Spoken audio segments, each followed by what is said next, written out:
Okay. Ukraine, it needs funding. It needs funding fast in the second quarter of next year. We are here to make a decision. The best decision in our opinion would be reparation loans. And we need a decision this year, December.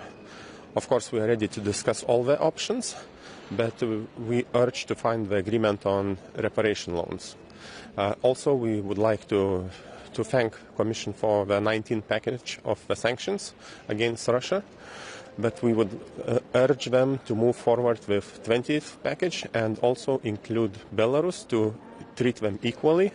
They are making hybrid attacks against Lithuania. They use instrumentalized smuggling against Lithuania, and we suffer financial losses, reputational losses, logistical challenges when we need to close airports.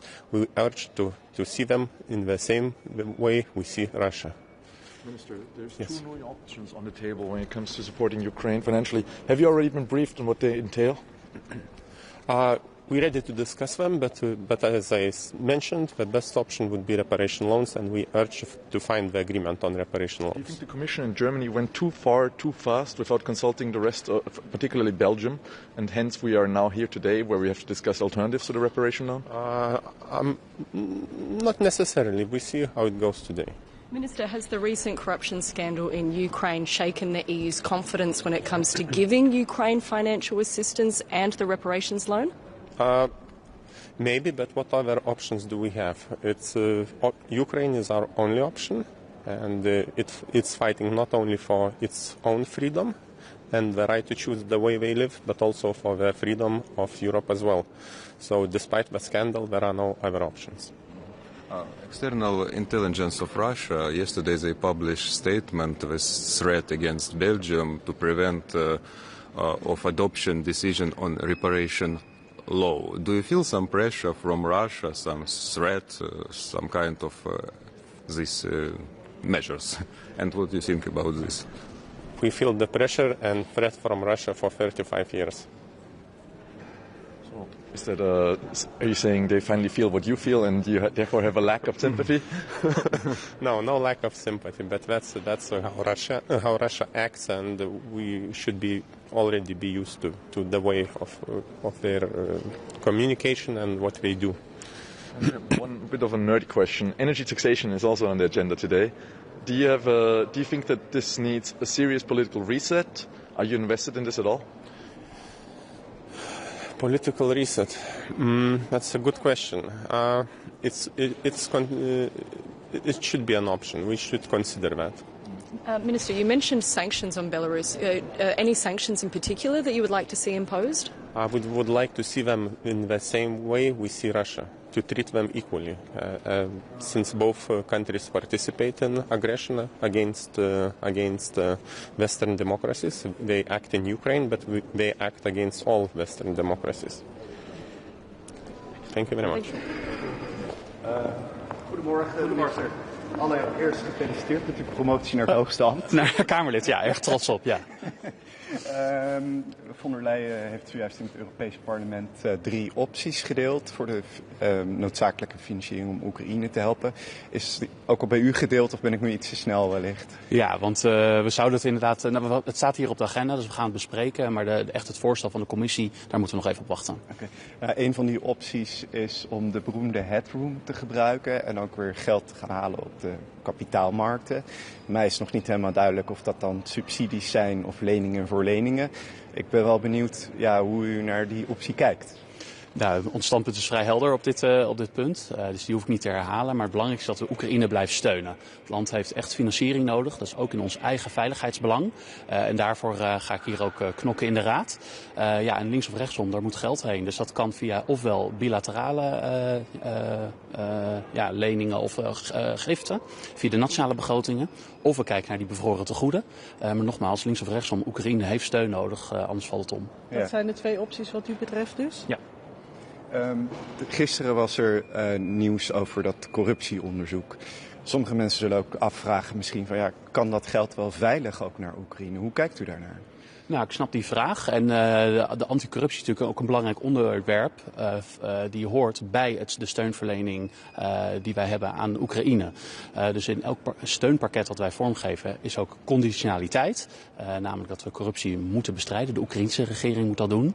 En dit toont eens te meer aan dat dat ook hoog op de agenda moet blijven staan. En ik verwacht ook dat de Oekraïnse regering dit ook hard gaat aanpakken. Zijn er nog extra maatregelen nodig? Conditionaliteit heb je in vele vormen. Nou, bij elk steunpakket zit dus conditionaliteit. Dit komt nu naar boven. Dit is zeer ernstig uiteraard. En ik verwacht ook dat de Oekraïnse regering dit aanpakt. Can we just get your analysis of the three options in English again? Let me just finish the Dutch media. Nog een ander onderwerp, want het gaat vandaag ook over goedkope pakketjes uit China. Dat raakt consumenten, Nederlandse bedrijven. Waarom is dat voor Nederland met de havens en Schiphol nou echt een belangrijk onderwerp? Nou, in Nederland, wat je ziet, er komen echt miljoenen en miljoenen pakketjes komen binnen. Daar kunnen we niet altijd allemaal controleren. Daar zit ook, moeten we ook eerlijk zijn, ook troep tussen. En we moeten daar grip op gaan krijgen met elkaar. Dus we spreken hier ook het voorstel om inderdaad de vrijstelling van de wat goedkopere pakketjes, om die eraf te halen, zodat we het ook kunnen gaan belasten. Er zal ook de commissie weer met voorstellen gaan komen en Nederland kan het ook steunen. Ja, u bent minister van Financiën. Veel van de pakketjes komen dus binnen via Nederland. Wat gaat dat betekenen voor onze schatkist? Nou, ik kijk er voornamelijk om vanuit veiligheidsoogpunt. Er komt natuurlijk veel binnen waar we geen controle op hebben. Dus dat is het belangrijkste, grip op die stromen.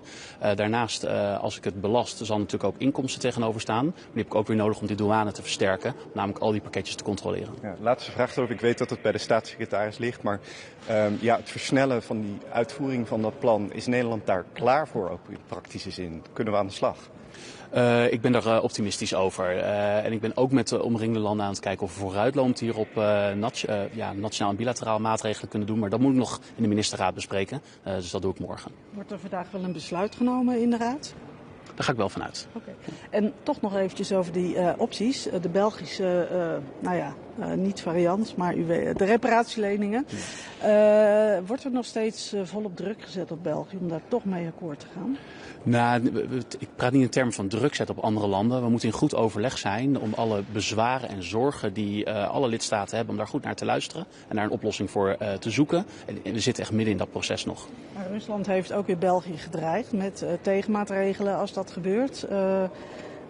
Verandert dat niet de inhoud van de discussie in de Raad? Nou, Rusland bedreigt op heel veel manieren Europa. Laten we ons daar niet gek door maken. Het gaat hier om de zorg van de Belgen. Daar moeten we goed naar luisteren. Moeten we kijken hoe we dat daarmee om kunnen gaan. Nogmaals, in het belang dat we middelen kunnen vrijmaken om Oekraïne te steunen, die dagelijks onder vuur ligt van hetzelfde Rusland. So, the three options that are on the table.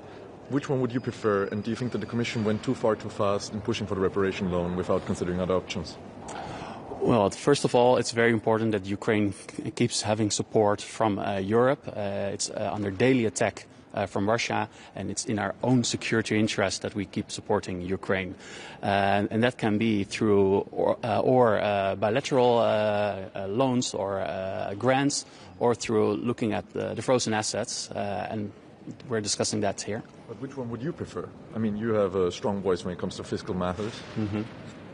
Well, first of all, I think it's important that we keep supporting Ukraine.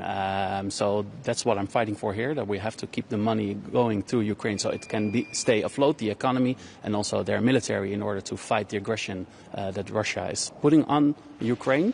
And for me, we're willing to support Ukraine through bilateral or through the frozen assets. You were already asked about this, but the corruption, the Kalashnikov case, I mean, does this at all shake your confidence in the ability or in your willingness to give money to Ukraine?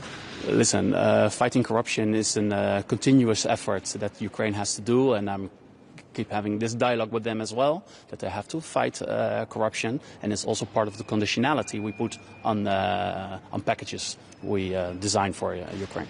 We're also meeting Stoltenberg this morning. There's been this debate whether Norway should take part in this reparation loan when they have the world's highest credit liability. So are you expecting or hoping that Stoltenberg will say that Norway will join the reparation loans, or in any other matter support Ukraine? This is up to Norway. I know Norway is a partner in fighting injustice. They are also a partner in having international law. To fight for international law, and whether they participate or not is up to Norway. But would it make a difference? Listen, we can use all the support in order to keep Ukraine afloat. What safeguards should the EU put in place to ensure that any financial assistance that is given to Ukraine is not misappropriated? Well, this is part of the discussion, of course, so there has to be conditionality on the package that we have to design. Yeah? Oké, dankjewel. Tot ziens.